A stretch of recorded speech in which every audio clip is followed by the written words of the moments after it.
Hi, okay, so I'm back in part 2. Now I have 15 more minutes to teach you new skills.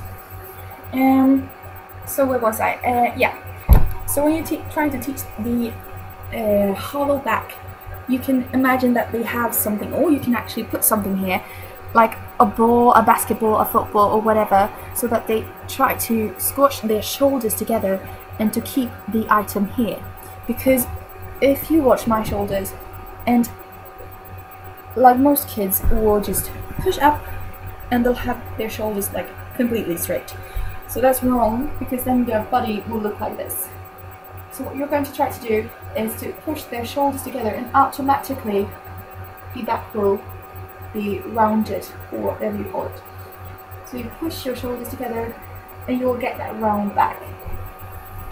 So that's a great tip for teaching your kids how to have a hollow back.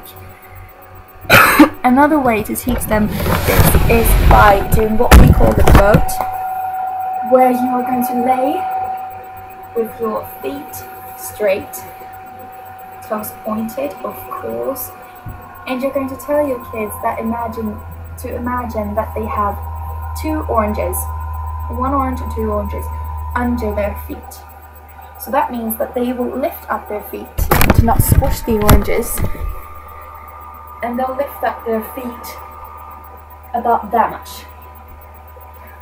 Most kids that you see will lift up their feet very high to make it easier on the stomach in this exercise, and then you'll tell them to not imagine a watermelon, but to imagine an orange. So what you do is tell them, like I said, to have orange under their feet and not squish them, and you'll tell them to lift up their arms, keep their arms tight to their ears, like this. Either they can connect their hands like this, and their ears should be in front of their hands, like this, or you'll ask them to have free hands and to get their hands up to their ears. And then they'll watch their stomach all the time, and they'll lift their upper body up, and they'll lay like in a hollow position like a boat. So they lay like this.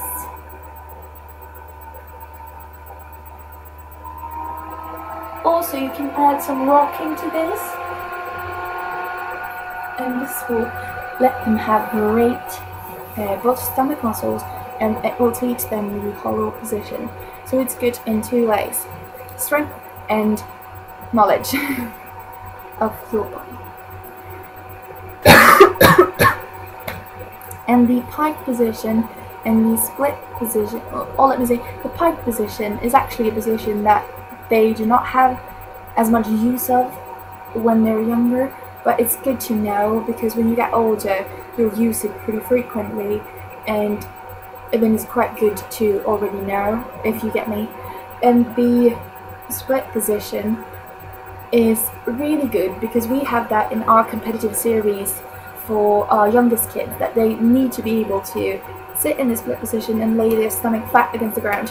Because if they do not, if they aren't able to lay their stomach against the ground, they will receive a penalty, or the judges will take off marks for that.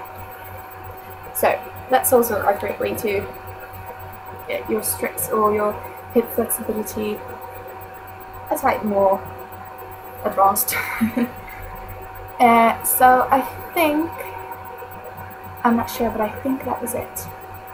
That was the 6 body positions that I recommend you teach your kids, so that they know of now, and that will give them a very great start in the future when they advance.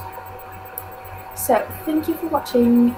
As I said in the last video, if you have any questions or want me to do something, then just message me and I'll try to fit it in. I received a request yesterday, I believe, about doing splits, and I said that I would, so I think that will be the next video. I will do splits and how to teach kids to achieve the perfect split. So I'll see you guys soon. Loves and kisses.